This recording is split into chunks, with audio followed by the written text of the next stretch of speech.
Hello friends, मेरा नाम है संघर्ष और मैं एक फ्लटर डेवलपर हूँ। तो मैं आज आपके साथ मेरी जर्नी शेयर करने वाला हूँ कि आप अगर फ्रीलांसिंग करना चाहते हो 2025-2024 से, तो आप अपने प्रोजेक्ट्स कहाँ से ला सकते हो और मैंने कैसे मेरी फ्रीलांसिंग जर्नी स्टार्ट की और मेरा पास्ट एक्सपीरियंस क्या है फ्रीलांसिंग के बारे में, वो सब मैं आज आपके साथ शेयर करने वाला हूँ। तो चलिए शुरू करते हैं आज के इस वीडियो को। तो सबसे पहले, अगर आप फ्रीलांसिंग करना चाहते हो तो आप एक ये बात ध्यान में रखिएगा कि इसकी इनकम जो है कंसिस्टेंट नहीं रहती। अगर मान के चलो आप किसी महीने में 1 लाख 1.5 लाख का बिजनेस कर रहे हो, तो उसके अगले मंथ उतना ही होगा, ये फिक्स कहीं भी नहीं रहता। तो मेजरली हम ऐसा बता सकते हैं कि ये फ्रीलांसिंग की जो इनकम है वो मंथ टू मंथ पे डिपेंड नहीं करती, वो आप ईयरली निकाल सकते हो। तो ये कोई भी मंथली वाइज फिक्स नहीं रहती। तो आप अपने फ्रीलांसिंग के प्रोजेक्ट कहाँ से ला सकते हो और मैं कहाँ से लाता हूँ, मेरे क्या क्या प्रोजेक्ट लाने के सोर्सेस है, ये सब मैं आज आपके साथ शेयर करने वाला हूँ। तो बने रहिए इस वीडियो के साथ लास्ट तक, बहुत कुछ आज आपको शेयर करने वाला हूँ, बहुत कुछ आप यहाँ से सीख के जाओगे। तो सबसे पहला, मैंने जब फ्रीलांसिंग स्टार्ट की थी अराउंड 2020 के आसपास, तो मैंने सबसे पहले मेरा जो फर्स्ट प्रोजेक्ट कोडस्टर.com करके एक वेबसाइट है, वहाँ पे मैंने एक सिंपल सा न्यूज़ ऐप बनाकर अपलोड किया था। तो सबसे मेरा पहला फ्रीलांसिंग प्रोजेक्ट मुझे वहाँ से आया था।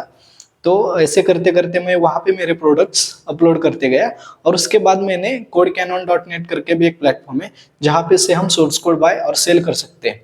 तो बेसिकली मैंने वहाँ पे मेरे प्रोडक्ट्स ऐड करना स्टार्ट किए, तो मेरा फ्रीलांसिंग का क्लाइंट बेस वहाँ से ही बनने लगा।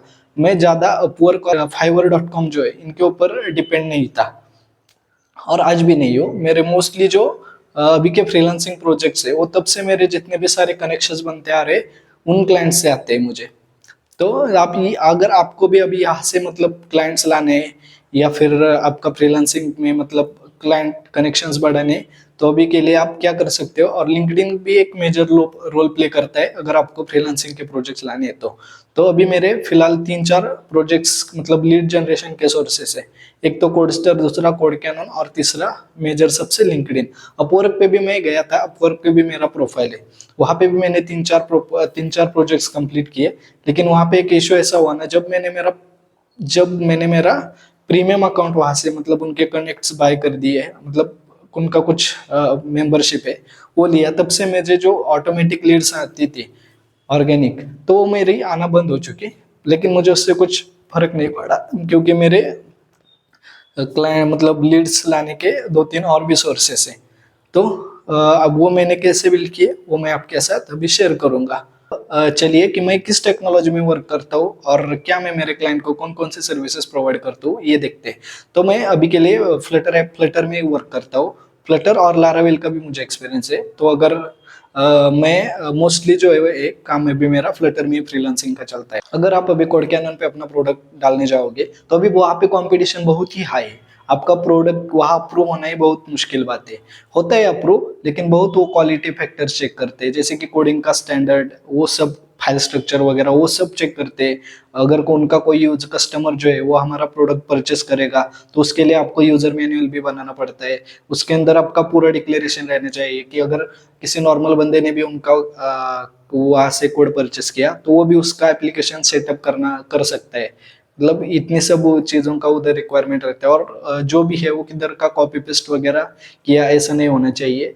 तो फिर आप वहां से अच्छी कंसिस्टेंट इनकम बना सकते हो, को सिर्फ डिपेंड रहना जरूरी नहीं है अपवर्क और फाइवर जैसे प्लेटफॉर्म के ऊपर। ये भी आप प्लेटफॉर्म कंसिडर कर सकते हो। तो चलिए, अगर आपके पास कोई भी फ्रीलांसिंग प्रोजेक्ट आता है तो सबसे पहले मेजर कौन सी चीज़ है जो डिलीवर करने तक आपको याद रखनी चाहिए। तो हमने एक प्रोजेक्ट लिया था, तो फिर उसमें हमसे एक बोल हुई थी कि क्लाइंट को ही उसका पूरा आइडिया था, मतलब उसने अभी बस वो मॉड्यूल में बनाया, और लेकिन उसके अंदर कुछ अलग फीचर्स थे। जब तक आप कोई भी क्लाइंट जो है आपको कंप्लीट रिक्वायरमेंट नहीं बताता उसकी, उसका डॉक्यूमेंट बनाकर नहीं देता, तब तक आप उस प्रोजेक्ट को मत लीजिएगा। कंप्लीट अंडरस्टैंडिंग उसके बारे में जितना हो सके उतना उनसे पूछो, और बाद में वो डील पक्की कर देगा। अगर ऐसा ना हो कि अगर आपको पहले प्रोजेक्ट मिल रहा है, क्योंकि अगर प्रोजेक्ट हमसे ना बन पाता है तो बहुत ही प्रॉब्लम्स आती है फिर बाद में।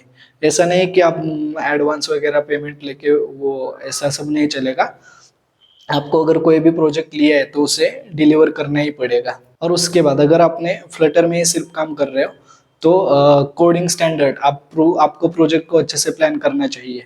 मतलब उसका डेवलपर्स, और जब आप क्लाइंट्स को बजट दे रहे हो तो सबसे पहले आप ये एक लिस्ट निकालिएगा कि आपको ये कितने हद तक पॉसिबल है। दूसरे डेवलपर्स को कोड देखिए, वो आवरली कितना चार्जेस करते हैं, उस हिसाब से आपको अपना कोटेशन निकाल कर उनको देना चाहिए। और उसके बाद जब आप वर्क स्टार्ट करोगे तो आपको टारगेट लिखना चाहिए कि आज ये काम करेंगे, कल वो। मतलब अभी मान के चलो कोई भी ई कॉमर्स एप्लीकेशन है और उसके अंदर आपको एक काम आया है कि फोन पे पेमेंट गेटवे या फिर दूसरा कौन सा पेमेंट गेटवे इंटीग्रेशन करने का, तो फिर आपको उसमें चैलेंजेस क्या क्या आ सकते हैं। तो फिर उस हिसाब से अगर थर्ड पार्टी को ये भी काम कर रहे हो तो डिपेंडेंसी कभी कभी उनके ऊपर भी डिपेंड रहती है। जो भी हमें अभी फॉर एग्जांपल मैं फोन पे का पेमेंट गेटवे इंटीग्रेट करने वाला हूँ, तो कुछ चीजें ऐसी भी होती है कि उनके डॉक्यूमेंटेशन में मेंशन नहीं होती, या फिर मेंशन भी होगी तो हम वो देख नहीं पाते या फिर हमसे छूट जाती है। तो ऐसे कुछ छोटी छोटी मिस्टेक है तो उनके वजह से भी डिले हो सकता है पेमेंट गेटवे इंटीग्रेशन या फिर जो भी थर्ड पार्टी के सर्विसेज के ऊपर डिपेंड जो फीचर्स रहते हैं। थर्ड पार्टी इंटीग्रेशन में सिर्फ पेमेंट गेटवेज ही नहीं आते, बहुत सारे रहते हैं, जैसे कि जेगो क्लाउड है, ये आपको वीडियो कॉल ऑडियो कॉल के एपीआई प्रोवाइड करता है। अगर और दूसरा भी हो गया तो फिर जेगो क्लाउड, उसके बाद अगोरा। अगोरा भी सेम चीज़ है, वीडियो कॉल ऑडियो कॉल।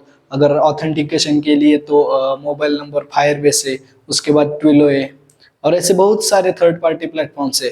अगर अभी एक आपके एप्लीकेशन मतलब किसी भी क्लाइंट का ई कॉमर्स एप्लीकेशन है तो उसके लिए सभी हम जो हमारा कंटेंट है वो एक ही सर्वर पे नहीं रखते। तो सम टाइम अगर आप बैकएंड का कोई भी प्रोजेक्ट ले रहे हो तो वो बनी सीडीएन करके भी एक टूल है, तो कुछ करना पड़ता है। बनी सीडीएन ही होगा या फिर उसके अलग कॉम्पिटिटर से, या फिर अब अगर आप गूगल मैप एपीआई यूज करने वाले हो तो उसमें भी आपको मतलब उनके चार्जेस वगैरह और जो भी उनके अपडेट्स आते रहते हैं तो वो आपको पता होनी चाहिए, तभी आप किसी भी प्रोजेक्ट को फास्ट और टाइम पे डिलीवर कर सकते हो। अगर अभी मैं आपको प्रोसेस बताऊंगा, अगर कोई भी प्रोजेक्ट डन होता है तो मेरा प्रोसेस क्या रहता है वो मैं आज आपके साथ बताता हूँ यहाँ पे। तो फिर देखो, सबसे पहले अगर क्लाइंट का कंप्लीटली न्यू आइडिया है, अगर वो फिग्मा डिजाइन्स वगैरह बनाकर हमारे पास आ चुका है और उसने क्लियर बताया कि मुझे ऐसे ऐसे डिजाइन करना है, तो सबसे पहले हम उससे फिग्मा डिजाइन लेते हैं। उसके बाद उसके ऊपर कंप्लीट डिस्कशन करते हैं, और ये डिस्कशन पार्ट होने के बाद फिर डेवलपमेंट स्टार्ट करते। उसके भी अगर क्लाइंट प्रोफेशनल होगा तो आपको कोडिंग स्टैंडर्ड्स वगैरह बताएगा, उनको कैसा कोड चाहिए, क्या फिर कुछ बहुत कुछ सीखने को मिलता है। ऐसा नहीं है कि आपको बहुत कुछ एक्सपीरियंसेस भी मिलेंगे आपको फ्रीलांसिंग में। तो और जॉब से भी पैसा अच्छा खासा यहाँ पे मिलता है आपको। बस ये श्योरिटी नहीं रहती कि इस मंथ आए तो अगले मंथ आएगा ही, तो इसीलिए आपको फाइनेंस प्लान करके रखना पड़ेगा एटलीस्ट 3 to 6 मंथ का, नहीं तो फिर दिक्कत वाली बात होगी। उसके बाद मेजर रोल जो फ्रीलांसिंग में प्ले करता है, तो आप क्लाइंट से कम्युनिकेट किस तरह से कर रहे हो, क्लाइंट से रिलेशन अच्छे से मेंटेन करना आपको आता है या नहीं, तो ये भी एक बहुत इंपॉर्टेंट रोल प्ले करता है आपके फ्रीलांसिंग जर्नी में। तो अभी हम डिस्कस करेंगे कि हम पेमेंट टर्म्स कैसे सेट कर सकते हैं, मतलब एडवांस पेमेंट लेना चाहिए या फिर नहीं, या फिर किस सिचुएशन में आपको एडवांस पेमेंट लेना चाहिए, और कब फेज वाइज, मतलब फेज 1 फेज 2 फेज 3। बेसिकली जब भी कोई भी प्रोजेक्ट फाइनल हो जाता है तब हम ऐसा करते हैं कि सबसे पहले अगर मान के चलो 80 to 100 स्क्रीन किसी एप्लीकेशंस के, तो उसका यूआई इम्प्लीमेंटेशन अगर मान के चलो 30% हो जाता है, तो अगर 30% एडवांस पेमेंट लेना, उसके बाद वो स्क्रीन मैं मेरा बता रहा हूँ, आप आपका अलग से अपने हिसाब से सेट कर सकते हो। तो फिर मैं क्या करता हूँ, अगर कोई भी क्लाइंट मेरे पास उसकी रिक्वायरमेंट लेके आता है और मैं अच्छे से अंडरस्टैंड करता हूँ, तो मैं उसको मॉड्यूल वाइज उसका सेग्रीगेशन करता हूँ। मतलब मॉड्यूल वाइज सेग्रीगेशन करने के बाद मैं आपको बताता हूँ, अभी मान के चलो आपका कोई भी ई कॉमर्स एप्लीकेशन है, तो उसके अंदर log in, sign up, onboarding, home home page, add to cart, इतने इतने फीचर्स से फर्स्ट फेज में रहेंगे, सेकंड फेज में उसके बाद के फीचर्स, और थर्ड फेज में उसके बाद के फीचर्स।